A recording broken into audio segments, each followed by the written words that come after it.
ஒரு அருமையான ஒரு பருவத்திலே கண்ணன் தூது சருக்கம் அப்படிங்கிற ஒரு உத்தியோக பருவத்திலே வரக்கூடிய கண்ணன் தூது சருக்கம் அப்படிங்கிறத பத்தி பார்த்துட்டு வரோம். இதுல கண்ணன் தூது சருக்கத்திலே கண்ணன் தூதாக வந்ததெல்லாம் பார்த்தாச்சு. பார்த்த பிறகு அவன் 5 ஊராவது குடு அல்லது பாதி ராஜ்யத்தாவது குடு அப்படின்னு கேட்டா உட்கார்ற இடத்த கூட கொடுக்க மாட்டேன் துரியோதனன் சொல்லி அனுப்பி,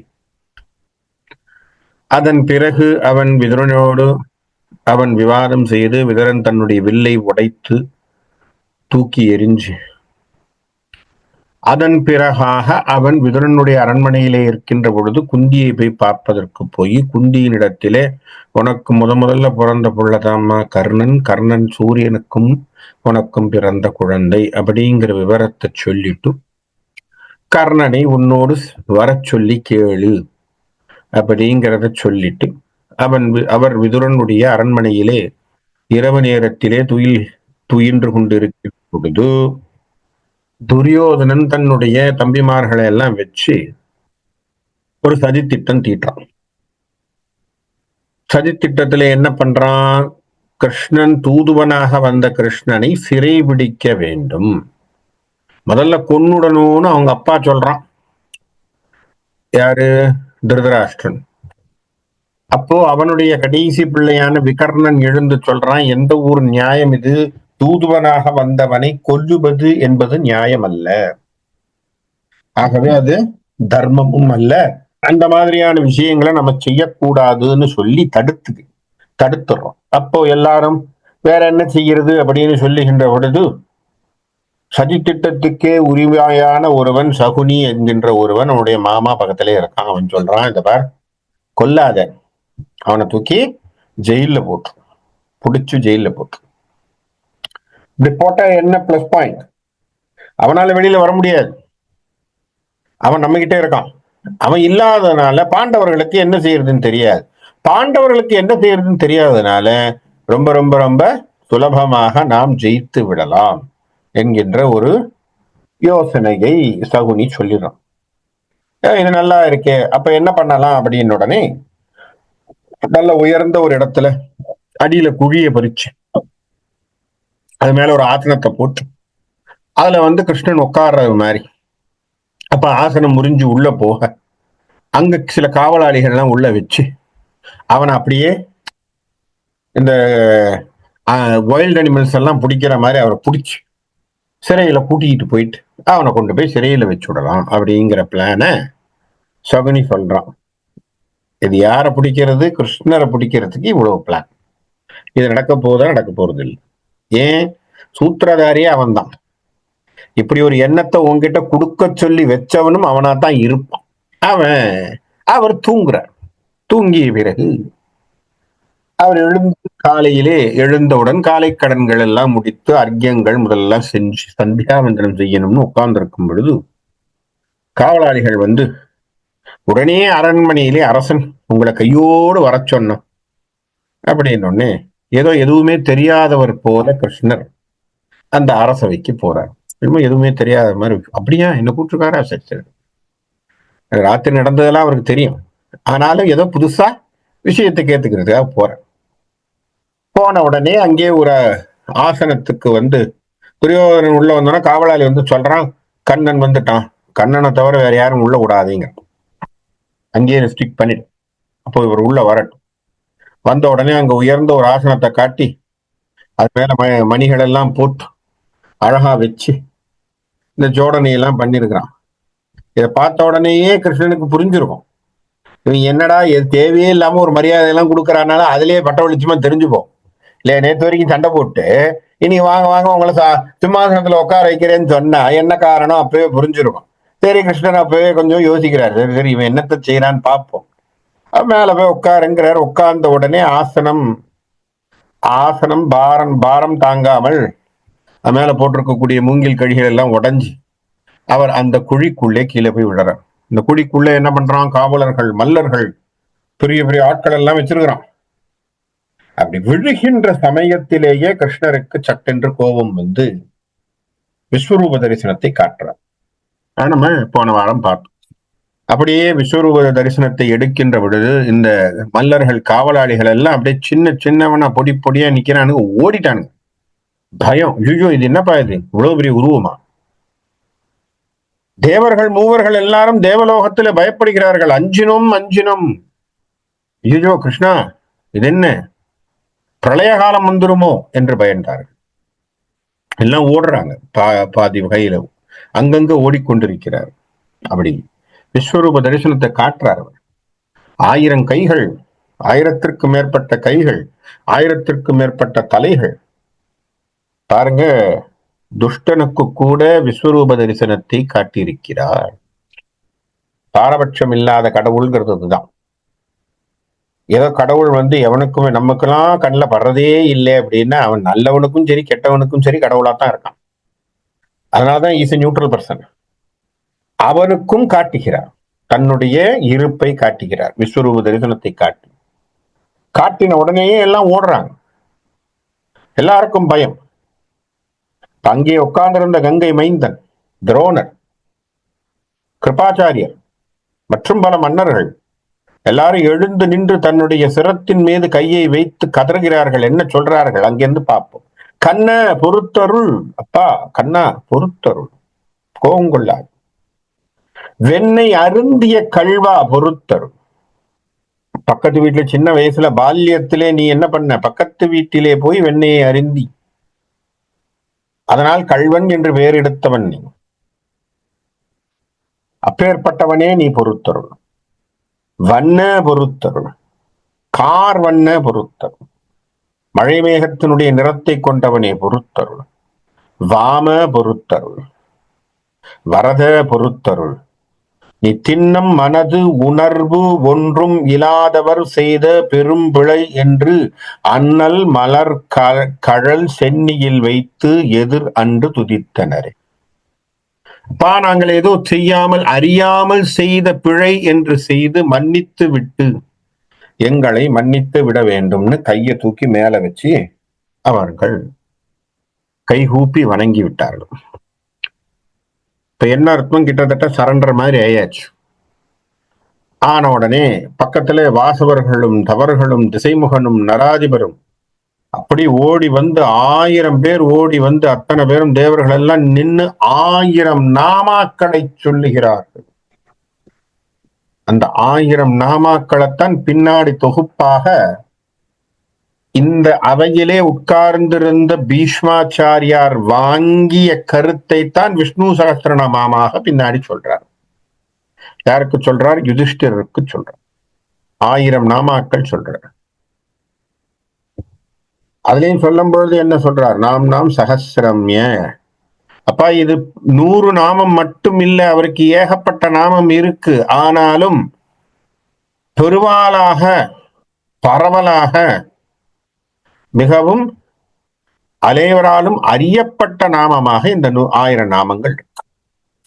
அதை நான் உனக்கு சொல்லித்தரேன்னு பீஷ்மர் யுதிஷ்டிரருக்கு, அதாவது தர்மனுக்கு சொன்ன நாமங்கள் பின்னாடி வருது. ஏன்னா இந்த நாமங்களை கேட்டிருக்கார் பீஷ்மர் அவையிலே. யார் பாடியிருக்கார்? எல்லோரும் அன்போடு 1000 நாமங்களை சொல்கிறார்கள், இறஞ்சுகிறார்கள். நீ பொறுத்தொருள வேண்டும் அப்படின்னு சொன்ன உடனே மீவரும் அண்டங்குரும் திருமேனி ஒடுங்கினான். அப்ப இந்த விஸ்வரூபத்திலிருந்து அப்ப பழைய ரூபத்துக்கு இறங்கணும். இறங்கின உடனே இதெல்லாம் பண்ண சூத்திரதரியா ஒருத்தன் உட்காந்து இருக்கான், வந்தான் துரியோதனன்.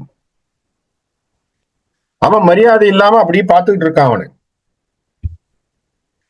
அப்படியே ஒரு அகந்தையோடு அவனை மேலையும் கீழையும் பார்த்துக்கிட்டு இருக்கான் கிருஷ்ணரை.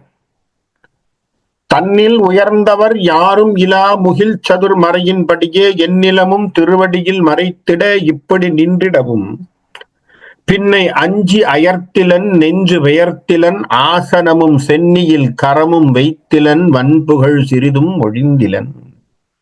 ஒன்னும் செய்யல, எழுந்து நிக்கல, கையை தூக்கி கூப்பிடல, ஒரு விதமான ஒரு சஞ்சலம் இல்ல.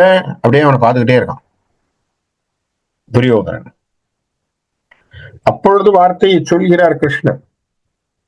தொல் அவையின் கண் இருந்த நராதிபா துன்மதியில் என்னை நீ கொல்ல நினைத்தது நன்று. இந்த அவையிலே நீ உட்கார்ந்து இருக்கக்கூடிய நரர்களின் அதிபதி, அதாவது மன்னனாக இருக்கக்கூடியவனே, அஸ்தினாபுரத்தை ஆண்டு கொண்டு இருக்கக்கூடிய துரியோதனா, ஞாபகம் வச்சுக்கோ. என்ன நீ கொல்லணும்னு நினைச்ச இல்ல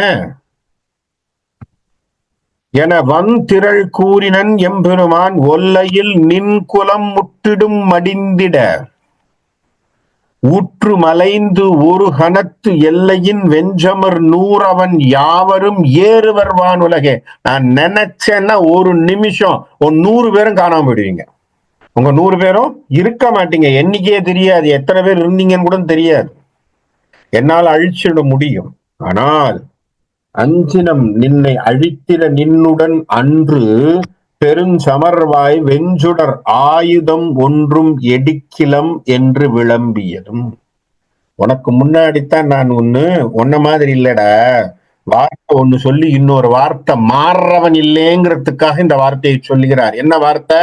நீ போயிட்டு வா, காட்டுக்கெல்லாம் போயிட்டு வா, 13 வருஷம் கழிஞ்சு வா, கழிஞ்சா உனக்கு அரசவை கொடுக்கிறேன்னு சொன்னானா இல்லையா? சொன்ன வார்த்தை தவறியவன் அவன். வார்த்தை தவறியவன் இடத்திலே கிருஷ்ணர் சொல்றார், நான் உனக்கு முன்னாடி தான் வார்த்தை கொடுத்தேன். என்ன? போரிலே நான் எந்த ஆயுதத்தையும் தூக்க மாட்டேன். வார்த்தை தவறாதவன், அதனால உன்னை பொறுத்திருக்கேன். அப்பனா என்ன அர்த்தம்? அதுலயே ஹிண்ட். முட்டாபையில உனக்கு தெரியல, வார்த்தைன்னு ஒண்ணு கொடுத்தா நிக்கணும். அப்ப அது நீ செய்யல, அதனால நான் எடுக்கலேன்னு நீ கொஞ்சம் சொன்ன பத்தியா, உன் எதிர தானே சொன்னேன், அதனால நான் எடுக்கல. எஞ்ச மலைத்து எதிர்வந்து உயிர் கொள்ளுதும் என்று தனித்தனியே பஞ்சவர் கூறி வஞ்சின வாசகம் பழுதாம் எனவே. அது மட்டும் இல்ல, உன்னுடைய ஆட்களை கொல்றதுக்கு 5 பேரும் வெவ்வேறு விதமா சபதம் போட்டு வச்சிருக்கிறாங்க. அவங்க வார்த்தை எல்லாம் கெட்டு போயிடக்கூடாதுங்கிறதுக்காக நான் ஒன்னும் கொல்லல. அப்படின்னா என்ன அர்த்தம்? I am giving the chance to them. I don't want to do the damage. அவங்க கிட்ட கொடுத்துறேன், அவன் பார்த்துப்பான். சோ 2 காரணங்கள்னால் உன்னை நான் பண்ணிச்சு விடுறேன். போ, இல்லைன்னா நான் என்ன பண்ணிருப்பேன், உன்னை இப்பொழுதே உன்னோடு சேர்ந்து 100 பேரையும் தூக்கி இருப்பேன் அப்படின்ற.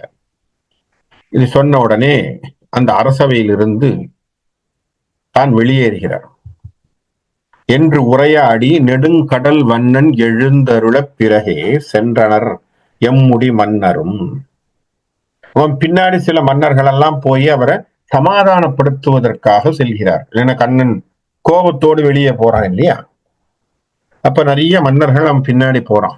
பனிசேர் கொடியோனை அல்லர் நின்று உபசாரம் உரைத்து அவர் தம்மை நிறுத்தி அனந்தரமே வந்திரல் அங்கர் பிரானோடு கூறினான் மற்ற ஒரு வாசகம்.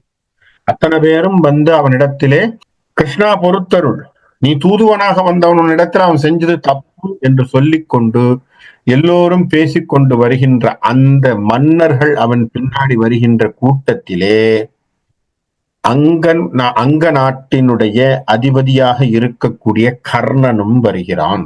இந்த கர்ணனும் அந்த கூட்டத்துல வரான். யாரோட? கிருஷ்ணரை சமாதானம் செய்வதற்காக கர்ணனும் இறங்கி வந்து பேசுறான். கர்ணனும் வந்து, அப்பா கிருஷ்ணா கோச்சிக்காத, தூதுவரிடத்துல அவன் செய்யக்கூடாது, அது தவறு, அப்படி அவன் பண்ணியிருக்க கூடாதுதான், அதனால நீ உன்னுடைய கோபத்தை தனித்துக்கொள் என்று சொல்லி சமாதானம் பேசுவதற்கு அங்க நாட்டினுடைய அதிபதி அவனும் அந்த கூட்டத்துல வந்துகிட்டு இருக்கான். வந்த உடனே அவனை மட்டும் தனியா கூட்டான். கிருஷ்ணன் இங்கவா அப்படின்னு தனியா கூப்பிட்டான். கூப்பிட்ட உடனே இப்போ அவனுக்கு ஒரு ரகசியத்தை சொல்ல போறார். குந்தியை விட்டு பேச வச்சிருக்கார், அது தனி. அதுக்கு முன்னாடி இவர் அவன்கிட்ட ஒரு அடி அடிக்க போறார். இப்போ என்ன அப்படின்னா, சைக்கலாஜிக்கலா ஒரு அடி அடிக்கலாம் கர்ணனை அப்படின்னு தீர்மானம் பண்ணினுட்டார். சைக்கலாஜிக்கலா என்ன அடிக்கிறது? இவரே ஒரு குழப்பமான ஒரு ஸ்டேட்மெண்ட்டை கொடுத்துட்டாருன்னு வச்சுப்பான். அப்பா நீ சண்டை போட போறது உன்னுடைய தம்பிமார்களோடன்னு சொல்லிட்டா, ஆயுதம் எடுக்கும் போதெல்லாம் ஒரு யோசனை வரும் அவனுக்கு. இத முதல்ல அவனுக்கு ஒரு எஸ்டாப்ளிஷ் பண்றதுக்கு ஆரம்பிக்கிறார். அப்படி சொன்ன பிறகு அங்க தேசத்தினுடைய மன்னன் அங்க வர்றான். வந்த உடனே அவனை கூப்பிடுறார். வன்மையினால் உயர் அங்க குலாதிப, எந்த விதமான தப்பும் இல்லாதவனே, மதிகுலம் வாழ்வுற வந்து உண்மையினால் உயர் மன்னவர் ஐவரும் உன்னில் உனக்கு இளையோர். இந்த சந்திர குலமானது வாழ்வதற்காக வந்து சேர்ந்திருக்கின்ற அந்த சந்திர குலத்தை சார்ந்த ஐவரும் யாரு? தர்மன் உட்பட நகுல சகாதேவன் வரைக்கும் இருக்கக்கூடிய ஐவரும் உனக்கு இளையோர். போட்டு உடச்சிட்டான் ரகசியத்தை. உனக்கு தம்பிகள். பெண்மையினால் உயர் குந்தி வயிற்றிடை பெருமையினால் இதயத்தின்மையினால் உயர் நின்னையும் அன்போடு தினகரன் நல்கினானே. பெண்ணாக இருக்கின்ற பொழுது, கன்னி பெண்ணாக இருக்கும் பொழுது குந்தி தன்னுடைய விளையாட்டாக கதிரவன் இடத்திலே போய் பேச, கதிரவன் இடத்திலே பேசி கதிரவன் இடத்திலே அவளுக்கு ஏற்பட்ட ஒரு குழந்தை, அன்போடு தினகரன் ஈந்த குழந்தை. அந்த குழந்தை அது யார் தெரியுமா? அது நீதான். ஏயும் நெடுங்கொடி முரசுடை யோனை எழில் தருமன் தரவே. யார் யாரெல்லாம் பிறந்திருக்கான்னு சொல்றான் வரலாறு. தர்மராஜாவை நினைத்து அவளுக்கு பிறந்த குழந்தை யாரு? யுதிஷ்டிரன். வாயு வழங்கினன் வீமனை. வாயு புத்திரன் யார கொடுத்தான்? பீமனை. நல்கினன் விசயனை வாசவனும். இந்திரன் யார கொடுத்தான்? விஜயன் என்று சொல்லக்கூடிய அர்ஜுனனை.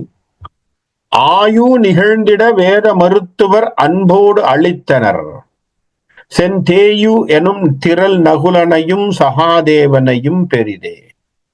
அஸ்வினி குமாரர்கள் என்று சொல்லக்கூடிய ஆயுர்வேதத்திற்கு தலைவராக இருக்கக்கூடிய அந்த இருவரும் சேர்ந்து நகுல சகாதேவர்களை கொடுத்தார்கள். அப்படி அந்த வரத்தை அவள் பெற்றதினால் அந்த வரத்தின் மூலமாக குழந்தைகளாக உன் தம்பிமார்கள் பிறந்தார்கள். அப்ப நீ முதல்ல கதிரவனினுடைய உதவியிலே கதிரவனுடைய பிள்ளையாக பிறந்த. அப்ப அங்க சூரியகுமாரன், அதுக்கப்புறம் இந்த 5 இப்படி பிறந்திருக்கீங்க. இது எப்படி வந்தது? அந்தணன் முன் தரும் மந்திரம் 5 அறுவரையும் கடவுள். அந்தணன் என்று சொல்லக்கூடிய துர்வாச முனிவன் என்ன பண்ணான்? துர்வாச முனிவன் தந்திருக்கக்கூடிய மந்திரத்தை வைத்துத்தான் குந்தி என்ன பண்ணா? இந்த குழந்தைகளை பெற்றெடுத்தாள். குந்தி பயந்தனள் யான் இனி என் பல கூறுவது உங்களில் நீர் இந்த நிலம் பெறுவீர். அப்படி குந்திக்கு பிறந்த புழைகள் நீங்கள்லாம். எதுக்காக அவன் சொல்றான்? இப்போ உன் தம்பியோடையே நீ சண்டை போட போறியா? அங்கதான் சைக்கலாஜிக்கலா அடிக்கிறான். எப்படி அடிக்கிறான்? Are you going to fight with your own brothers? உன் தம்பியோடய நீ சண்டை போட போறியா? ஏன்னா கர்ணா, நீ ஒரு பக்கத்துல நிக்க போற, பஞ்சபாண்டவர்கள் ஒரு பக்கத்துல நிக்க போறாங்க, அவர்களோடு நீ சண்டை போட போற அப்படின்னு சொன்னா அப்ப என்ன ஆகும்? உங்கள் இருவளுக்குள்ளேயே சண்டையை யார் மூட்டி விட்ட மாதிரி இருக்கு? துரியோதனன் செய்து விட்டது போல் இருக்கு இல்லையா? சகுனியும் துரியோதனனும் இத ஏத்தி விட்டது போல இருக்கு. ஆகவே நீ என்ன பண்ணணும்? குந்தி பயந்தனள் யான் இனி என் பல கூறுவது உங்களில் நீர் இந்த நிலம் பெறுவீர். நீங்கத்தான் இந்த நிலத்தை பெறுவதற்கு சரியானவர்கள், உங்களுக்கு உரிமையும் இருக்கு. தவிர்க்கின் பெற யார் இனி வேறு உரியர். உங்களை விட்டா வேற யாருக்கும் உரிமை கிடையாது. வந்து இனி நும்பியர் தம்மோடு சேருக. போட்டா போய் உன் தம்பியோட சேருப்பா. சும்மா நீ உட்கார்ந்துருக்க தனியா. நீ என்ன பண்ணும்? துரியோதனை விட்டுட்டு நீ வந்து உன்னுடைய தம்பியோடு சேர் என்று பேசுகிறான். கர்ணன் ஒரு நிமிஷம் எப்படியா இருந்தாலும் அங்க தேசத்து அதிபதியான கர்ணனுக்கு முதலிலே இந்த ஒரு நியூஸ் யார் சொல்றா? விஸ்வரூபம் எடுத்து தான் பரம்பொருள் என்று காட்டிய கண்ணன் பிறகு இந்த வாய் வார்த்தையை சொல்றான். அப்ப அதுவே முதல்ல யோசனை பண்ணும் இல்லையா? விஸ்வரூபம் எடுத்தாச்சு, எடுத்து தான் பரம்பொருள் என்று அவையிலே காட்டிய பிறகு கர்ணன் மொழிந்திருக்கக்கூடிய முதல் மொழி அது கண்ணனுக்கு. கண்ணன் முதல்ல சொல்றான் கர்ணன் யார் என்று. அப்ப கர்ணனுக்கு இதுவே ஒரு நிலைக்குலிய செய்யக்கூடிய ஒரு ஆட்டம் தான். ஏன்னா தெய்வம் ஏன் நம்ம கிட்ட வந்து இந்த வார்த்தையை தப்பா சொல்லணும்? அப்ப இந்த வார்த்தையை நம்ம இடத்துல சொல்லுதுன்னா அது ஏதோ இருக்கு. அப்ப இந்த வாசகத்தை கேட்ட பிறகு கர்ணன் ஒரு நிமிஷம் தள்ளாடுறான். ஐயோ, இது என்னப்பா புது ஷாக்கிங் நியூஸா இருக்கு இல்லையா? நம்ம இதெல்லாம் போடுவோம் இல்லையா, ஹெட்லைன்ஸ் அப்படிங்கிற மாதிரி, நியூஸ் சேனல்ல ஓடுற மாதிரி பிரேக்கிங் நியூஸ், கர்ணன் குந்தியினுடைய பிள்ளை அப்படிங்கிற மாதிரி பிரேக்கிங் நியூஸா போகுது. இப்போ இது பெரிய ஹெட்லைன்ஸ் ஆயிருக்கு, இது என்னடா இது அப்படிங்கிற மாதிரி அவனுக்கு ஒரு யோசனை. உடனே சமாளிச்சு கன்றால் விளைவின் கனிவுகுத்தும் கழையால் நிறையின் கனமழித்தும் குன்றால் மழையின் குலம் தடுத்தும் குலவும் செல்வ கோபாலா. எப்படி இப்ப கர்ணனுக்கு கிருஷ்ணனுடைய வைபவம் புரிஞ்சு போச்சு. நமஸ்காரம் பண்ணிட்டான். அவர் என்ன சொல்றான் பாருங்க, கண்ணு குட்டிகள் எல்லாம் உன்னுடைய கட்டளையில கூட்டிகிட்டு போய், பசுமாட்டெல்லாம் உன் கட்டளையில கூட்டிகிட்டு போய் காடை மேய்க்க விடுறவன், அதுவே வழி தடுமாறி போனால் உன் புல்லாங்குழல் இசையினால் அத்தனை மாடு கூட்டங்களையும் ஆனிரைகளையும் உன் பின் இழுத்து வருபவன் நீ. சும்மாவா? அப்படியே இந்த மழை என்கின்ற ஒன்று தன்னுடைய பெருமையை காட்டுவதற்காக இந்திரன் வருணன் எல்லாரும் மழையை பொழிந்து அந்த ஆயர்பாடியை நாசம் செய்ய வேண்டும் என்கின்ற ஒரே திண்ணத்தோடு அவர்கள் செய்த பெரும் வெள்ளத்தை குன்றால் தடுத்தவன் நீ, கோவர்தனகிரியை தூக்கி. அப்படி இருக்கக்கூடிய கோபாலா, அப்பா இன்றால் எனது பிறப்பு உணர்ந்தேன்.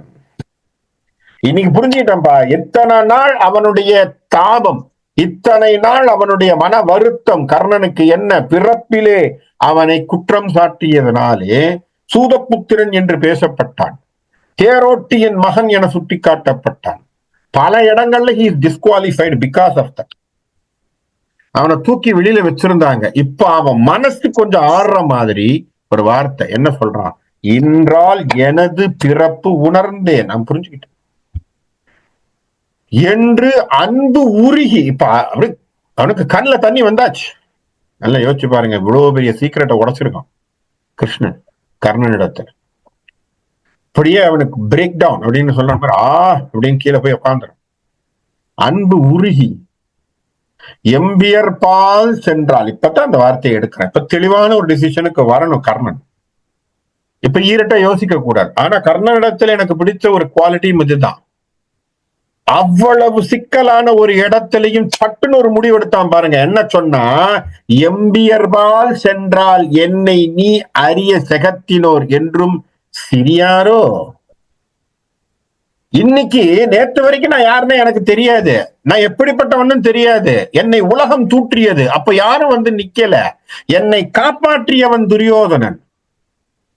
இன்னைக்கு தம்பி யாரும் தெரிஞ்ச பிறகு துரியோதனனை விட்டுட்டு நான் தம்பியோட போய் நிக்கிறது சரியா இருக்குமா? ஜகத்துல இருக்கிறவன் சிரிக்க மாட்டானா? பாருங்க, ஒரு நிமிஷத்துல he regains himself, he comes back, he bounces back to his own understanding. என்ன சொல்றான், எனக்கு அவன் பண்ணிருக்கான், செஞ்சோற்று கடன் இல்லையா? ஏன்னா அவன் தான் எனக்கு ரெகக்னிஷன் கொடுத்தான். ஆர் என்று அறியத்தகாத என்னை அரசுமாக்கி. பார்த்தே பாருங்க, நான் யாருனே யாருக்கும் தெரியாது.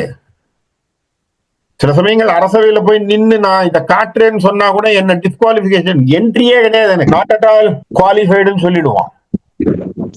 ஆர் என்று அறியத்தகாத என்னை அரசுமாக்கி முடிசூட்டி சீரும் திறமும் தனது பெரும் திருவும் எனக்கே தெரிந்தளித்தான். கொட்டி கொடுத்தான். எனக்கு என்ன பண்ண, அரசு கொடுத்தான். சீர்மிகு எனக்கு பெருமையை தந்தான், திறமையை தந்தான், என் திறமையை வளர்க்கறதுக்கு வாய்ப்புகளை தந்தான்.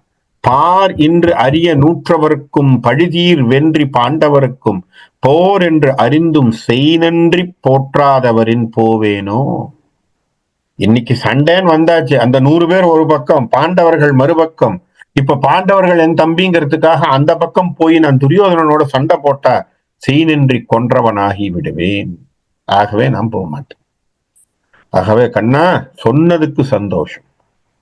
இன்று நான் யார் என்று தெரிந்து கொண்டேன்.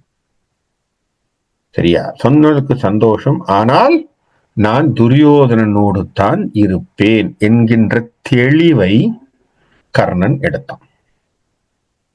இது ரொம்ப முக்கியமான ஒரு கட்டம். ஏன்னா நம்ம கர்ணனிடத்திலிருந்து தெரிய வேண்டிய ஒரு விஷயம் என்ன அப்படின்னா, எந்த மாதிரியான தர்ம சங்கடம் வந்தாலும் தெளிவு சிந்தனை தேவை.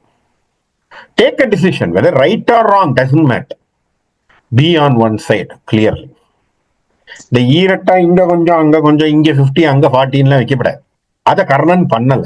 அவன் தெளிவாயிட்டான். எனக்கு சோறு போட்டு இத்தனை நாள் வளர்த்தான், எனக்கு ஒரு அங்கீகாரத்தான் வந்தான் கொடுத்தான். நான் அங்க தேசத்தினுடைய அதிபதியாக இன்னைக்கு நான் நிக்கிறேன்னா அதுக்கு காரணம் அவன் தான். எனக்கு ஒரு எல்லா விதமான சமாச்சாரத்தையும் பண்ணவன் அவன். கேட்டது யாரு? கிருஷ்ணன். யாரு? பரம்பொருள். யாரு? தெய்வம். தெய்வம் சொல்லுகிறது நீ உன் தம்பி இடத்திலே போன்னு.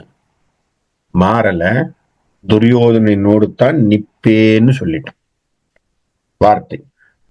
அவ்வளவு தெளிவான ஒரு சிந்தனையை கர்ணன் எடுத்தான் என்பது இதிலே நமக்கு கர்ணனுடைய கதாபாத்திரத்தின் மூலியமாக வியாசர் நமக்கு சொல்லக்கூடிய தகவல் என்னன்னா, தர்ம சங்கடங்கள் வருகின்ற பொழுது கிளாரிட்டியோட இருக்கும். நமக்கு என்ன செய்யணுங்கிறது தெளிவை நாம ஏற்படுத்திக்கணும். அப்போ கண்ணன் பார்த்துதான், சரி இவன் வரப்போறது இல்லை, அதுக்காகத்தான் அடுத்த அஸ்திரத்தை தயார் பண்ணி வச்சிருக்கிறான். யாரு? நான் கேட்டா வரமாட்டான், அவங்க அம்மா கேட்டு பார்க்கட்டும். அம்மா கிட்டே சொல்லிட்டான் அவன், நீ கேளு. குந்திய சொல்லியிருக்கான், நீ கேளு. அவன் வரமாட்டான், வராத போது இன்னொரு பால போடுன்னு சொல்லிட்டான்.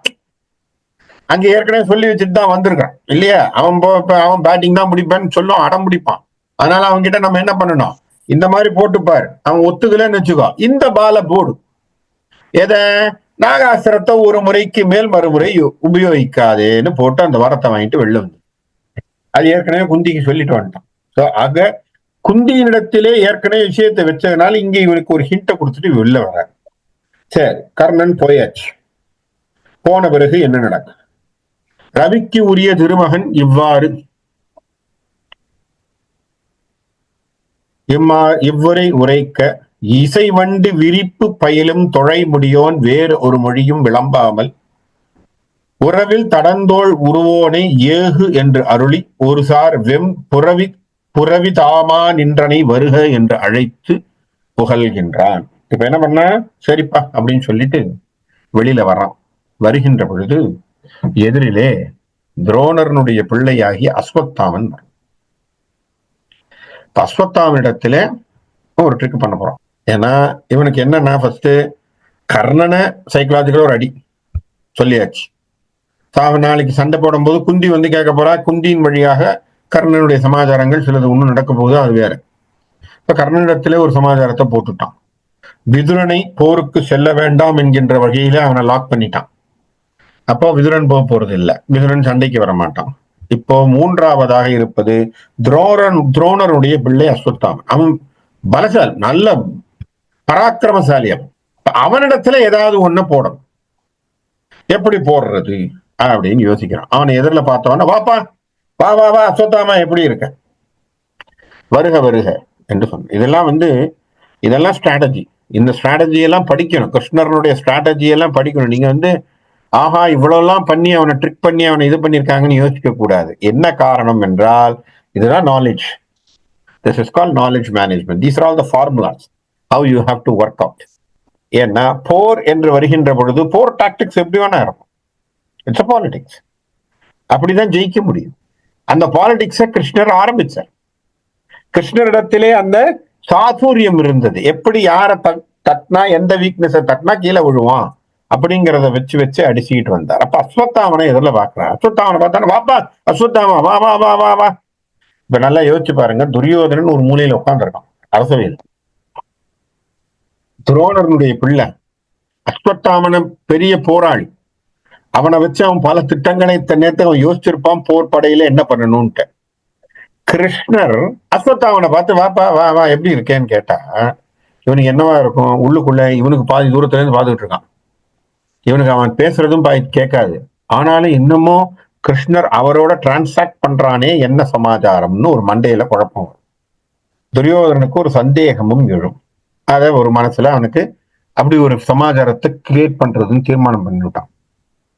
போயே காணம் பல திரிந்து புகன்று விரதம் பொய்யாதோர் ஆயே வந்து பாண்டவர்கள் 5 ஊர் வேண்ட மறுத்ததற்கு சேயே அணைய சிலை முனிவன் சேயே நாளை செருகளத்தில் நீயே கரி என்று உரைத்தான் நெடியோன் துளப முடியோனி. எப்படி வார்த்தையை போட்டான் பாருங்க. இங்கதான் விஷயமே இருக்கு. இதுதான் வில்லிபுத்தூரார் யூஸ் பண்ணக்கூடிய வார்த்தைகள் எல்லாம் பியூட்டிஃபுல்லான வார்த்தைகள், அழகான வார்த்தைகள். காட்டுக்கு போன்னு இவங்க எல்லாம் சொல்லிட்டாங்க. பாண்டவர்களுக்கு காட்டுக்கு போ என்று சொன்ன பிறகு கானகம் போய் அவர்கள் எடுத்துக்கொண்ட விரதத்தை முடித்து, அப்படின்னா என்ன அர்த்தம், 13 வருஷம் நிக்கணும்னு இருந்து திருப்பி வந்தாங்க இல்லையா. இப்ப அஸ்வத்தாமன் என்ன சொல்லியிருப்பான், வந்தாங்க இல்லையா, ஆமா இல்லைன்னு சொல்லியிருக்க முடியாது. ஏன்னா வந்தாங்கிறது எல்லாருக்கும் தெரியும். ஆமா வந்தான் அப்படின்னா என்ன அர்த்தம், கிருஷ்ணன் சொல்லுவதை இவன் ஆமோதித்து மண்டையாட்டியிருக்கான்னு அர்த்தமா இல்லையா. துரியோதனன் தூரத்துல இருந்து பாக்குறவனுக்கு என்னவா இருக்கும், ஐயோ கிருஷ்ணன் ஏதோ டிக்டேட் பண்றான், இவன் மண்டைய ஆட்டி கேட்டு இருக்கான், ஆகவே நமக்கு இவன் எதிராக இவன் ஏதோ சதி பண்ண போறான்னு மனசுல இருக்கும். இப்ப இதெல்லாம் ஒரு டாக்டிக்ஸ். வந்தாங்களா இல்லையாப்பா, ஆமா வந்தான் ரைட். ஆக சேயே அணைய சிலை முனிவன் சேயே, அப்பா எப்பேற்பட்டவன் தெரியும். இந்த இடத்துல வார்த்தையை பாருங்க, சேயே அணைய சிலை முனிவன் சேயே. சிலை முனிவன் சேயேனா யாரு, துரோணரனுடைய பிள்ளையே. யாரை அணைய சேயே அணைய. வார்த்தை அருமையான வார்த்தை, வில்லிபுத்தூரார் போட்டிருக்கக்கூடிய வார்த்தை சேயேனா சேனாதிபதியே. யார் சேனாதிபதி, முருகப்பெருமானை ஒத்தவனே. அப்பனா என்ன அர்த்தம், உன்னை சேனாதிபதியா ஆக்குவாங்கன்னு அர்த்தம். You may come as a head of the army. நீ தான் லீட் பண்ற போறதா இருக்கும். நாளை சிறுகளத்தில், நாளைக்கு என்ன பண்ண போற போர்ல நீ வந்திருக்க பத்தியா. நியாயமா இவங்க சொன்ன கண்டிஷனை முடிச்சுட்டு வந்தவங்க ஒரு பக்கம், கொடுக்க மாட்டேன்னு சண்டை போடுற துரியோதனன் ஒரு பக்கம். நீ என்ன பண்ண போற அந்த போர்ல, நீ தான் கமாண்டரா நிக்க போற. யார பக்கத்துல, கொடுக்க மாட்டான்னு சொன்னவனுக்கு. ஆகவே நீ யார், நீயே கரினா நீ தாண்டா எவிடன்ஸ், நீ தாண்டா சாட்சி. இப்ப அஸ்வத்தாமனுக்கு ஒரு குழப்பம் இருக்குமா, என்ன குழப்பம் இருக்கும், கரெக்ட் தானே, நியாயமா அவங்க முடிச்சுட்டு வந்திருக்காங்க, துரியோதனன் கொடுக்க மாட்டேன்னு சொல்லிட்டான். துரியோதனன் நம்மள என்ன சொல்றான், இப்ப நாளைக்கு போருன்னு போட்டாச்சு, போருன்னு போட்ட பிறகு நான் துரியோதன பக்கத்துல நிக்க வச்சிருப்பான். கண்டிப்பாக துரோணர் இருக்கிறதுனால பீஷ்மர் இருக்கிறதா, பீஷ்மருக்கு பிறகு நம்ம சேனாதிபதியா ஆக்குவோம். அப்ப நாம பாண்டவர்களோடு போர் செய்வதாக நாம் நிற்போம். அப்ப இது நியாயமா படலையேன்னு மனசுல படும். இந்த வார்த்தை அவன் கொடுத்ததே என்ன காரணம், அஸ்வத்தாமன் கொஞ்சம் யோசிக்கட்டும்னு கொடுத்துட்டான். ஆனா உனது ஆண்மைக்கு நிகர் அவனிதனில் வேறுண்டோ, உனக்கு வேற யாரும் சண்டைக்கெல்லாம் வர முடியாது. ஏன்னா அவ்வளவு பெரிய பராக்கிரமசாலி. ஞானாதிபதி போர்க்களத்தில் நாகக்கொடியோன் பணிந்து உன்னை சேனாதிபதி ஆகு என்றால் செலுத்தேன் என்று நீ மறுத்தி. என்ன பண்ணணும், உன்னை சேனாதிபதி ஆகுன்னு அவன் சொன்னானா நீ எடுத்துக்காது. பத்தியா ஏன் சொல்றேன், நடுநிலையாக நீ இருக்க வேண்டும். யோசிச்சுப்பா, விரதத்தை முடிச்சுட்டு வந்தவன் ஒருத்தன், கொடுக்க மாட்டேன்னு சொன்னவன் இன்னொருத்தன். கொடுக்க மாட்டவன் சைட்ல போய் நின்னு நீ சேனாதிபதியா சண்டை போட போறியா, நீயே சாட்சி, நீ யோசி, நீயே கரி. ஏன் கரின்னு அவன் சொன்னான், வேணும்ட்டே தான் சொன்னான், நீ தான் சாட்சி, நீ தானே பார்த்து சொல்லணும். ஏன் குரு தான் முதல், கரெக்டா, மாதா பிதா குரு தெய்வம். யார் குரு, துரோணர், சொல்லி கொடுத்த குரு துரோணர். துரோணருடைய பிள்ளை, குருவினுடைய பிள்ளையும் குரு தான். அப்ப நீ நிக்கிற அந்த இடத்துல, அப்ப நீ எப்படி இருக்கணும், நியூட்ரலா இருக்கணும். அப்ப நீ சாட்சியா இருந்து என்ன செய்யணும், இல்லப்பா துரியோதனா பண்ணக்கூடாது அப்படின்னு நீ சொல்லணும். அப்படி சொல்லலையா, என்ன சொல்லி மறுக்கணும், நான் சேனாதிபதி ஆக மாட்டேன்னு சொல்லி மறுத்து இந்த வார்த்தையை சொல்றான். இது கிட்டத்தட்ட பாதிக்கு பாதி துரியோதனன் காதுல அங்க விழுந்து. என்ன சொல்லி, சேனாதிபதி ஆகாதேன்னு சொன்னதை பாதிக்கு பாதி இவன் காதுல கேட்டான். போட்ட உடனே இன்னும் ஒரு ட்ரிக் பண்றான் கிருஷ்ணர். என்ன பண்றாருப்பா, இவ்வளவு விஷயத்தை சொன்ன பிறகு இன்னும் கொஞ்சம் ட்ரிக் பண்ணணுமா இல்லையா, பண்ணாதானே கிருஷ்ணர், இல்லைன்னா கிருஷ்ணர் இல்லையா. அவர் என்ன பண்றார், அப்படி பேசிட்டு இருக்கும் போதே தன் கையில் இருந்த மோதிரத்தை கழட்டி கீழே விடுகிறார். சரியா, கையில் இருக்கக்கூடிய மோதிரத்தை என்ன பண்றார், கழட்டி இப்படி கீழே விடுறார். அயோதனத்தில் அடல் அரி ஏறு அணையன் தன்னை இவ்வாறு மாயோன் உரைத்து தன் விரலின் மணி ஆழியை மண்ணிடை வீழ்த்தினான். போட்டான் கீழே. கீழே போட்ட உடனே அவன் என்ன பண்ணிருப்பான்? ஐயோ, பெரியவங்களுடைய கை மோதிரம் கீழே விழுந்துருச்சுன்னு தானே பார்த்திருப்பான். அப்படித்தானே யோசிச்சிருக்கணும் அஸ்வத்தாமன். ஏன்னா குரு அப்பா சொல்லி கொடுத்திருப்பாருலே இந்த மரியாதையெல்லாம். பரம்பொருளாகிய கிருஷ்ணன் கையில இருந்து அந்த மோதிரம் கீழே விழுந்தது. உடனே என்ன பண்ணிருப்பான்? பரபரப்பா கீழே குனிஞ்சி அதை எடுத்திருக்கணும் இல்லையா? சேயோன் அதை எடுக்க, அவன் தன் செங்கை கொடுக்க. கரெக்டா? கீழே விழுந்தத அந்த மோதிரத்தை எடுத்து கையில கொடுக்கணுமா இல்லையா? நல்லா பாருங்க, அவன் கையில கொடுக்கணுமா இல்லையா? கொடுக்கும் போது கிருஷ்ணன் கைய அவன் தொடணுமா இல்லையா? தொடுகின்ற போது பிராமிஸ் மாதிரி போகுதா இல்லையா? தூரத்துல இருந்து பார்த்தா எப்படி வச்சா பாருங்க சூழ்நிலைய. கிருஷ்ணர் அந்த மோதிரத்தை கீழே போடுறார். மோதிரத்தை எடுத்து கையிலே இப்படி கொடுக்கும் பொழுது தூரத்துல இருந்து துரியோதனன் பார்த்தா என்னவா தோணும்?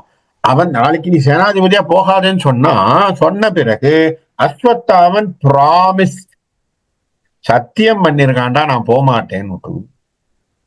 எப்படி ஒரு சீன் பாருங்க, அழகா ஒண்ணு கிரியேட் பண்ணா. தூயோய் ஊர்கொள் பரிதினி சூழ்ந்தது அகழ்வன் மீது என்றான். அது அப்படியே வாங்காம கையில அவன் கொடுக்கறத அப்படியே டக்குன்னு வாங்காம உடனே மேல அப்படி திரும்பி மேல பாக்குறாரு வானத்தை. பாத்தியா வானத்தை பாரு, எவ்வளவு அழகான நட்சத்திரங்கள் இருக்குங்கிறான். அப்பனா என்ன அர்த்தம்? வானில் உள்ள அத்தனை தேவர்கள் சாட்சியாக நீ எனக்கு சத்தியம் செய்கிறாய்ங்கிற மாதிரி துரியோதனுக்கு ஒரு இம்ப்ரெஷன் கொடுக்குறான். முடிஞ்சு போச்சு. இப்ப துரியோதனன் ஏற்கனவே சந்தேக பிராணி. அவன் ஒரு மூலையில உட்காந்து இருக்கான். அவன் இப்படி பாக்குறான். பார்த்தவனுக்கு என்னவா தோணும்? ஆஹா, இவனுக்கு கூட்டு சேர்ந்துட்டானுங்கடா அப்படிங்கிற மாதிரி, நம்ம வடிவேல் சொல்ற மாதிரி இவன் சேர்ந்துட்டானுங்க ரெண்டு பேரும், ஆஹா நம்மள கவுத்துட்டான் அப்படிங்கிற மாதிரி அஸ்வத்தாமன் மீது இவனுக்கு இப்போ ஒரு சந்தேகம் வந்தது. அவன் பாவம் கீழே விழுந்த மோதிரத்தை எடுத்து கையில கொடுத்தவங்கிட்ட வேணுடே என்ன பண்ணார்? பாத்தியா மேல பாத்தியா எவ்வளவு அழகான நட்சத்திரங்கள் ஆகாசத்துல அப்படிங்கிற மாதிரி பேசணும்னு இவன் மேல போய் ஆகாசத்துல இருக்கிற நட்சத்திரத்தை பார்த்தா இவன் என்ன பண்ணிட்டான்? ஆகாயம் சாட்சியாக நடந்ததுன்னு நினைச்சிட்டாரு. வரிதாமரை கண் திருநெடுமால் வான்வாய் நோக்க வரி விரக்கை பரிந்தாமமும் ஆழியோடும் பரித வடிவம் தன்னை பார்த்தான். கிரிதாள் கவிகை கருங்கழ்வன் கிளர் நூல் முனிவன் மைந்தனையும் பிரித்தான், அவனும் சூளுற்றான் என்றார் இருந்த பேர் அவையினோர். என்ன பண்ணா? உடனே துரியோதன வாயில வைத்து அடிச்சுக்கிட்டு, பாவி துரோணனுடைய பிள்ளையை என்கிட்ட இருந்து பிரிச்சுட்டான் பாரு, சத்தியம் வாங்கிட்டான் அப்படின்னு இவன் புலம்புறான். அஸ்வத்தாமன் வரான். இது இவன் மனசுல இவன் அவையிலே துரியோதனன் பேசுகின்றான். அஸ்வத்தாமன் அந்த விஷயம் முடிச்சு கிருஷ்ணரை அனுப்பிட்டு இப்படி நடந்து உள்ள வரான்.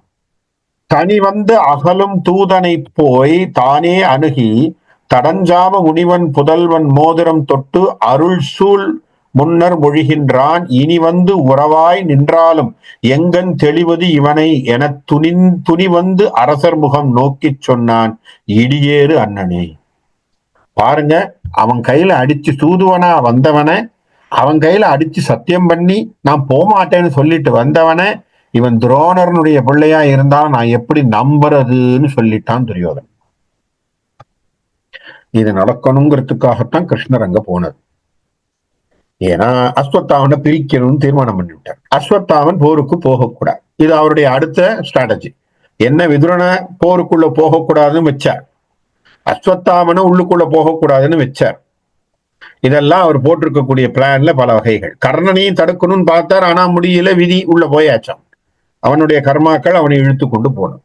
அப்படி சொல்லி இவன் வந்து சொன்ன உடனே துளி ஆர் மதுவின் வலம்புரித்தார் துரியோதனன் தான் சொல்லியதும் ஒளி ஆர் அவையில் வாழ்வேந்தர் ஒருவருக்கு ஒருவர் உரைத்தனவும். ஒருத்தன் சுத்தி சுத்தி பார்த்துக்கிட்டான், அஸ்வத்தாமனை பத்தி இவன் சொல்றானி அப்படின்ட்டு. களியானே ஆனான் செவிபடலும் கலங்கி சித்தம் இவர் என்னை தெளியவா வண்ணம் பேச்சினான் திருமால் என்று சிந்தித்தான். அப்பா ஐயோ, நம்மளை தப்பா நினைச்சுட்டாங்களே, நான் இப்ப இவனை எப்படி தெளிய வைக்கிறது என்று சொல்லி அஸ்வத்தாமனும் மனம் வருந்தினான். ஆனா அதுக்காக ஒரு நான் போய் அதை சரி பண்றேன், இல்ல சும்மாதான் மோதிரத்தை எடுத்து கொடுத்தேன்ல அவன் பேசல். சரி, நம்மளை இவங்க தப்பா நினைச்சுக்கிட்டாங்க அப்படின்னு சொல்லி மனசால வருந்தி அவன் போய் உட்காந்துட்டான், வேற எதுவும் பேசல. இப்ப என்ன அர்த்தம்? அவன் உள்ளுக்குள்ள போய் தன்னை அவன் எஸ்டாப்ளிஷ் பண்ணிக்கிறான். நான் கரெக்டா தான் இருந்தேன், நான் உங்களுக்கு நன்றி கடனோடு இருப்பேன் அப்படின்னு டயலாக் எல்லாம் அஸ்வத்தாமன் விடல. அஸ்வத்தாமன் சரி துரியோதனன் நம்மளை ஒத்துக்கலையே பரவாயில்லன்னு போய் உட்கார்ந்து. ஆகவே துரியோதனுக்கு அஸ்வத்தாமன் உள்ள வராம இருப்பதை ஒரு வகையில தடுத்தார் கிருஷ்ணர். அஸ்வத்தாமன் வரவில்லை. அடுத்தது விதுரன் போகல. அடுத்ததாக கர்ணனுக்கு ஒரு சைக்கலாஜிக்கல் ப்ளோ ஒண்ணு கொடுத்துட்டார். கொடுத்தது மட்டும் இல்லாமல் என்ன செய்ய போறாருன்னு பாருங்க. இப்ப என்ன பண்றார்? விதுரனுடைய மாளிகைக்கு வந்துட்டார். இதெல்லாம் இந்த வேலைப்பாடெல்லாம் முடிச்சுட்டு விதுரனுடைய மாளிகைக்கு வரார். தன் ஆம் துளப முடியோனும் தனித்து அங்கு இருந்து தன்மனத்தில் எண்ணம் பலித்தது என்ன மகிழ்ந்தே. அப்புறம் என்ன, இந்த திட்டமெல்லாம் பண்ணணுங்கிறதுக்காகத்தான் அவர் வந்திருக்காரு தூதுவரா. ஏதோ தூதுவனா மட்டும் போயிட்டு வாங்கிறதுக்காக வரல. அதுதான் விஷயம். அங்க ஏதோ பாண்டவர்கள் கேட்டாங்க, நீ தூதுக்கு போயிட்டு வானா, சும்மா அங்கேருந்து நேரா வந்தோம், தூதுக்கு கேட்டோம், விஷயம் இல்லைன்னு சொல்லிவிட்டாங்க, நான் கிளம்புறேன்னு வரல. அவர் வர்றதுக்கு முன்னாடியே ப்ரிப்பரேஷனோட தான் வந்திருக்கார். அதுதான் அவருடைய ப்ரிப்பரேஷன். அதனாலதான் சகாதேவன் சொல்லிட்டான், நீ என்ன டிசைட் பண்றியோ அதான் நடக்க போகுதுன்னு முதல்ல சொன்னதுக்கு காரணம் என்ன? ஏன்னா he has prepared himself. இவர் என்ன பண்ணணுங்கிற ப்ரிப்பரேஷனோட தான் இவர் உள்ள நுழைஞ்சிருக்காரு. ஆகவே இவர் முதல்லயே பிளான் பண்ணிட்டார், யார் யாரெல்லாம் ஒடுக்கணும், யார் யாரெல்லாம் பிரிக்கணும், யார் யாரெல்லாம் இதுல வரக்கூடாது அப்படிங்கிற ஒரு லிஸ்ட மனசுல போட்டுட்டார் கிருஷ்ணன். அதுபடியான ஆக்டிங் எல்லாம் பண்ணிட்டு வர்றார். அதனால இவர் என்ன பண்றாராம், தன் மனத்தில் எண்ணம் பலித்தது என மகிழ்ந்து, அப்ப வந்த வேலை முடிச்சுட்டோம்டா அப்படின்னாராம் மனசுக்குள்ள. இளையோன் தனக்கு விடை நல்கி, விதுரனுக்கு ஓகேன்னு சொல்லிவிட்டு வெளியில வந்து, விதுரனுடைய மாளிகை வெளியில வந்து விண்ணோக்கி வானத்தை நோக்கி அமரர் மிக்க துதித்து விதுரன் மனையில் மேவிய பின் திண்ணம் கடவுட்குல அரசன் வருமாறு அறிந்து சொல்லி மேல பார்த்து தேவேந்திரா வா அப்படின்னாரு. இப்ப தேவேந்திரனை கூப்பிட்டு சிலது சொல்ல போறார், என்னன்னு பார்ப்போம். இப்ப தேவேந்திரா அப்படின்னா இந்திரனை கூப்பிடுறார், இங்க வா அப்படிங்கிறார். இந்திரன் உடனே அந்த கணத்தில் வந்து இறஞ்சும் அகண்டலனையை தீயிழிக் கொண்டு கந்த துளப முடியோடும் கண்ணுக்கு கருத்தும் களிகூற தந்த தொழிலின் அரிசுமந்த திவிசி இடையே உடன் இருத்தி முந்த கருத்துகின்ற வினை முடிப்பான் உபாயம் ஒழிகின்றான். நீ உடனே அங்கிருந்து இந்திரன் வந்துட்டான். வந்து நமஸ்காரம் பண்ணி, என்ன சமாச்சாரம் கிருஷ்ணா, என்னை ஏன் கூப்பிட்ட? உட்கார், உங்ககிட்ட விஷயத்தை சொல்லணும். என்ன சொல்லணும்? கிரியின் சிறிகை அரிய படையாய், எவ்வளவு பெரியவன், என்னன்னா உனக்கு சுத்தி உன்னுடைய தேவர்கள் எல்லாம் உனக்கு இருக்கக்கூடியவர்களாய் இருக்கக்கூடியவனே, கோமானி ஆண்மை களமிதில் வரிவெண் சிலை கை விசையனுக்கு மாறாய் முனிந்து வருகின்ற எரியும் கனல்வாய் விட்ட அரவு ஒன்று இவனுக்கு உற்ற பகையாய அரியின் புதல்வன் தனக்கு ஒரு பேர் அம்பு ஆக்கியது ஆர் அறியாதார். உன் புள்ள இப்ப அடிக்காம பாரு, ஒரு அடி சைக்காலஜி. உன் புள்ள யாரு? அர்ஜுனன். நாளைக்கு போருக்கு போறான். போருக்கு போகும்போது என்ன நடக்க போகுது? கர்ணன் வந்து சண்டைக்கு வரப்போம். கர்ணன் வந்து என்ன பண்ணுவான், அவன்கிட்ட ஒரு பாம்பு நாகாஸ்திரம் ஒண்ணு இருக்கு. அந்த நாகாஸ்திரத்தை உன் பிள்ளை மேல ஏவி விட போறான் இல்லையா? அப்போ அந்த நாகாஸ்திரம் அவனை கொல்லுங்கிறது எல்லாருக்கும் தெரியுமோ இல்லையோ அப்படிங்கிறான். இப்ப இப்ப என்னத்துக்காக இந்த அடியை போடுறான் அப்படின்னா, இப்ப அப்பா பிள்ளையினுடைய சென்டிமெண்ட் அடிக்கிறார் இவர். அப்ப சொன்னா தானே இந்திரன் ஏதாவது வேலை செய்வான். அதுக்காக ஒரு சமாச்சாரத்தை ஸ்பீட் ஒர்க் பண்றார். ஆமா ஆமா ஆமா, உண்மைதான். ஆமா, நானும் கேள்விப்பட்டிருக்கேன். ஆமா, கண்ணன் விசையன் தனை கொல்லின் கடற்பார் முழுதும் கண்ணிலான் மன்னன் புதல்வன் தனக்கே. அப்ப அப்படி வந்து ஒருவேளை விஜயன் என்று சொல்லக்கூடிய உன் பிள்ளைய அவன் கொன்னுட்டான்னு வச்சுக்கோ, யார் ராஜ்யத்தை வச்சிருப்பா? துரியோதனன் இல்லையா? கண்ணிலான் மகன் என்ன பண்ண போறான்? இந்த ராஜாங்கத்தை முழுக்க அவன் கைக்கு வந்துரும். ஒழிந்தோர் தாமும் மடிந்தவர் ஒன்னையும் சேர்த்து உதைப்பான். என்ன காரணம்? உன் புள்ளை இல்லையா, அதனால ஒன்னையும் உதப்பான். முன்னம் சூதில் மொழிந்த பகை முடியாது இருக்கின் அவர்க்கு அன்று நின் நெஞ்சு அறிய யான் அறிய நினைக்கே வசையும் நிலையாமே. இப்ப நான் சொல்ல போறத நீ செய், உன் புள்ள நல்லா இருக்கணும்னா. எப்படி அடிச்சிட்டான் பாருங்க கர்ணன் அவனிடத்திலே இந்திரனிடத்திலே ஒரு டெக்னிக்கா அடிக்கிறார். என்ன அடிக்கிறார்? ஓம் புள்ள வாழணும்னா, உன் புள்ள நாளைக்கு ராஜாங்கத்தை எடுத்துக்கணும்னு சொன்னா நான் சொல்றத நீ கேட்கணும். உடனே இப்ப எவன் தான் கேட்க மாட்டான். தன் புள்ள நல்லா இருக்கணுங்கிறது எல்லாருக்குமே வருமா இல்லையா? அப்ப இந்திரனுக்கு ஒரு யோசனை, என்ன செய்யணும் சொல்லு கிருஷ்ணா, நான் என்ன செய்யணும்? கர்ணன் உடன் பிறந்தே வந்த ஒன்று இருக்கு, என்னது? கவச்சமும் குண்டலமும். அதுதான் மெயின். வச்சான் பாருங்க அவனுடைய ஸ்ட்ராட்டஜி, எங்க கொண்டு வந்து வைக்கிறான் பாருங்க.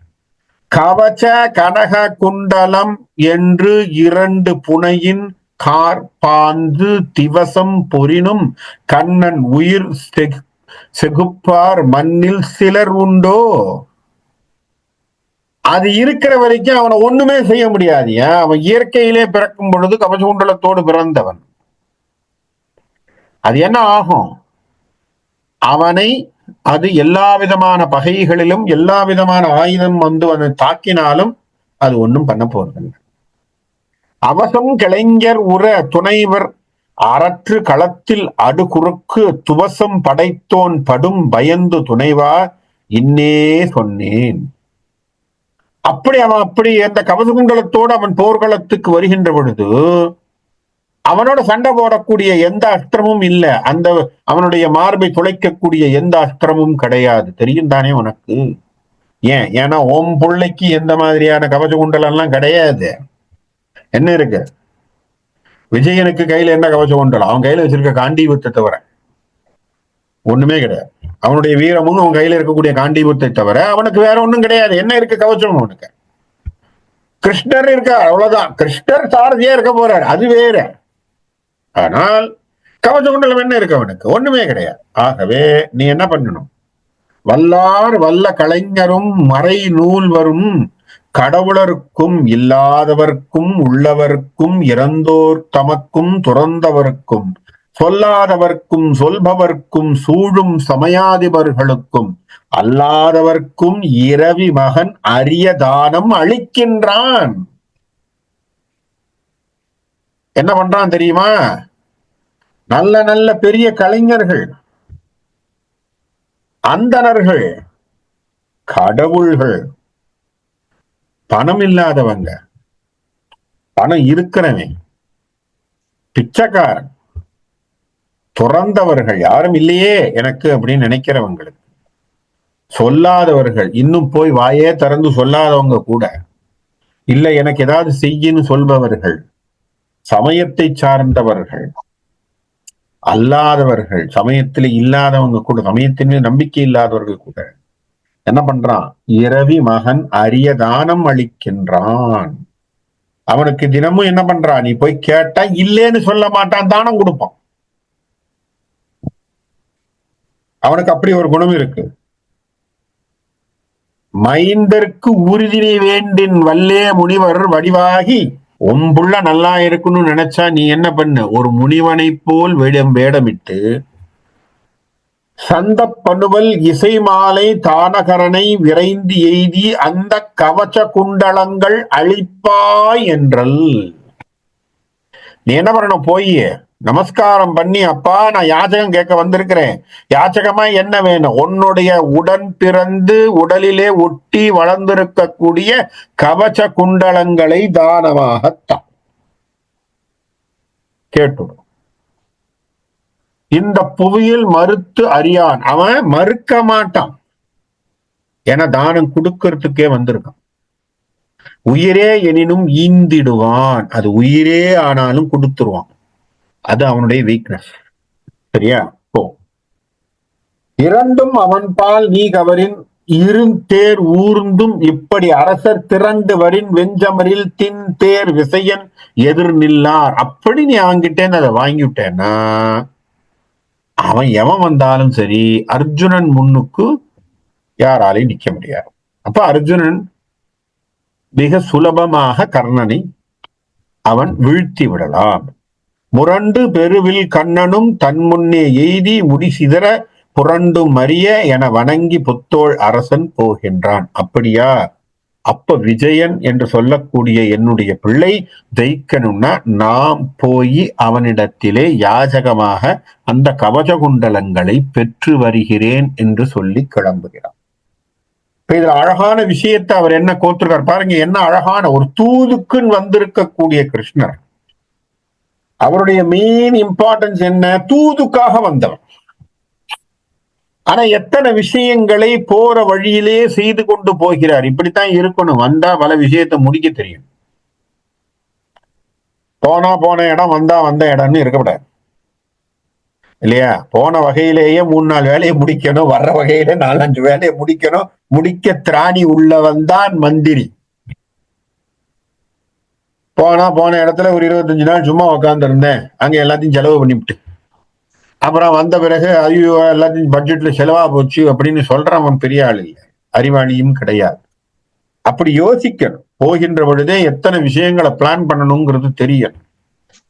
அந்த மாதிரியான விஷயங்களை யோசித்து இந்த ஒரு சாதாரணமான தூது சருக்கத்திலே கிருஷ்ண பரமாத்மா செய்கிறார்.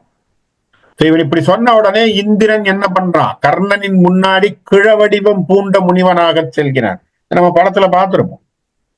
ஒரு கிழவனை போல் அழகாக வேடமிட்டு இந்திரன் அங்கே கர்ணனிடத்திலே போய் நிற்பான். தண்டு தாழ் எனக் குனிந்து உடல் அலமர தாழ் இணைய தளர்ந்து தள்ளாட,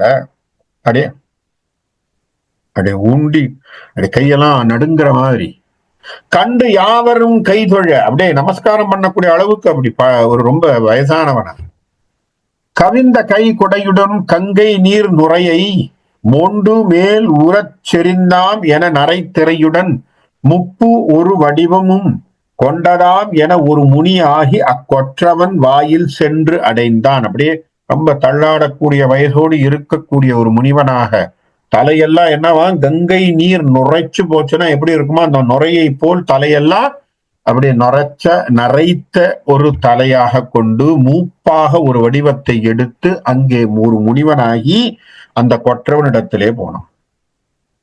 அடுத்த தானமும் பரிசிலும் இரவலருக்கு அருளோடு முற்பகல் அளவும் கொடுத்து நாயகன் புகுந்தனன் நாளை நீர் குறுகுமின் என்று அவன் கோவில் தடுத்த வாயிலோர் மீளவும் உணர்த்திலன் தலைவனும் தருக என விரைவினன் விடுத்த நான்மறை முனியை முன் கண்டாலும் வேந்தனும் தொழுது அடி வீழ்ந்தனன். அப்ப ராஜா அந்த இடத்துல ராஜாங்கத்தில் இருக்கும் பொழுது இவன் உள்ளுக்குள்ள வர்றான். வாயற்காவலர்கள் என்ன சொல்றாங்க? ஐயா இன்னைக்கு தானம் எல்லாம் கொடுத்துட்டார், நாளைக்கு வாங்கன்னு சொல்றான். ஐயோ நான் இவ்வளவு தூரத்துல இருந்து வந்திருக்கேனே, உடம்பு தள்ளாடன்னு பேசுவான். அப்ப என்ன அர்த்தம்? என்ன முதல்ல கவனின்னு அர்த்தம். இந்த வார்த்தை வாயற்காவலிலே வாயற்காவலாளிகளோடு ஏதோ பேச்சு நடக்குதுன்னு கேட்ட உடனே கர்ணன் சொல்றான், என்னப்பா ஐயா யாரோ உங்ககிட்ட தானத்துக்காக வந்திருக்காங்க, உள்ள வர சொல் என்று சொல்கிறான். அப்ப உள்ள வர சொல் விடுத்த நான்மறை முனி அவனை பார்த்த உடனே நமஸ்காரம் பண்றான். ஏன்னா வயசானவரா இருக்கார், முனிவராக நிற்கிறார், முனிவேடத்திலே நிற்கு கொண்டிருக்கிறார். அப்ப நமஸ்காரம் பண்றார். என்ன மாதவம் புரிந்தனன் புரிந்து நின் ஈண்டு எழுந்தருதற்கு என்றான். எவ்வளவு பெரிய விஷயம், நீங்க எவ்வளவு பெரிய முனிவரா இருக்கீங்க, உங்களை பார்க்கறதுக்கு எனக்கு கொடுத்து வச்சிருக்கணும். பொன்னின் ஆசனத்தில் இருத்தி இருக்கக்கூடிய ஒரு அழகான ஆசனத்துல உட்கார வைச்சு மெய் அன்புடன் பூசையும் முறைமையில் புரிய அவருக்கு அர்க்கியம் தண்ணீர் எல்லாத்தையும் கொடுத்து அன்ன வேதியன் தளர்ந்து என் நடையினால் ஆனதே பிற்பகல் என்று சொன்ன வேளையில் நகைத்து உனக்கு அளிப்பன் நீ சொன்னவை யாவையும் என்றான். அப்ப என்ன பண்ணா? இதெல்லாம் பண்ண உடனே சொன்னாராம், பாவம் ஐயோ கர்ணா நீ எப்பவுமே காலையிலாம் தானம் பண்ணுவேன், நான் மத்தியானமா வந்துட்டேன் போல் இருக்கு, உன்னால முடியுமோ என்னமோ அப்படின்னு. கர்ணன் சிரிச்சான். பரவாயில்ல சொல்லுங்க, தானம் கொடுக்கறதுக்கு நேரம் என்ன காலம் என்ன சொல்லுங்க அப்படின்னு இருக்கான். தானம் கொடுக்கறதுன்னு தீர்மானம், ஆனால் நேரம் என்ன காலம் என்ன சொல்லுங்க. அதனால என்ன, உங்களுக்கு நான் கொடுக்கறத கொடுப்பேன். அறிந்து ஈதல் பொற்சுர தருவினும் மற்ற அரிது நீ அளித்தையோ என்று விருந்த வேதியன் மொழித்திட நகை நீ மெய் உயிர் விழைத்தலும் இறைதலும் கருதினோடு உனக்கு அளித்திலேன் எண்ணின் எதிர்கருதுவர் கண் இணை சிவப்ப உருத்த போரினால் பருதரு நிருவர் போய் உருபதம் உருவன் என்று உரைத்தான். நான் கேட்கறத உன்னால கொடுக்க முடியுமாப்பா? எப்படி பாருங்க வார்த்தை. நான் கேட்கறது உன்னால கொடுக்க முடியுமோ இல்லையோ தெரியல அப்படின்னு இவர் பேசுறார். அதுக்கு சொல்றான் கர்ணன், நீ என்ன என் உயிரையா கேட்டுற போற? நீங்க பெரியவர், நீங்க என்ன என் உயிரையா கேட்டுற போறீங்க? அதனால நீங்க எது கேட்டாலும் கொடுக்கறதுக்கு நான் சித்தமாக இருக்கிறேன். பரவாயில்ல, வேலையெல்லாம் யோசிக்காதீங்க, நேரம் தவறி போச்செல்லாம் யோசிக்காதீங்க, நீங்க வந்த விஷயத்தை கேளுங்கள் என்று சொல்லி இந்திரனினுடைய அடியிலே பணிந்து இந்திரன் இடத்திலே தன்னுடைய விஷயத்தை கேட்குமாறு சொல்லி கர்ணன் அவனுடைய ஆசனத்தில் அவனை அமர வைத்து அவனுக்கு நமஸ்காரம் பண்றான். இந்திரன் என்ன கேட்க போறான், என்ன நடந்தது என்பதை வருகின்ற வாரத்திலே நாம் அதனுடைய தொடர்பை பார்ப்போம்னு சொல்லி இன்னைக்கு இந்த கிருஷ்ணர் தூதாக வந்திருக்கக்கூடிய இந்த சருக்கத்திலே எவ்வளவு விஷயங்களை கிருஷ்ணர் போன வகையிலேயே வருகின்ற ஒரு தூதின் ஒரு காரியத்திலேயே விஷயங்களை பண்ணி கொண்டு வருகிறார் அப்படிங்கிறத பார்க்கக்கூடிய ஒரு சந்தர்ப்பம் நமக்கு கிடைச்சிருக்கு. அதை மீண்டும் அடுத்த வாரம் இன்னும் ஆழமாக சிந்திப்போம்னு சொல்லி இன்னைக்கு இந்த இடத்துல நிறுத்துறேன். நன்றி, வணக்கம்.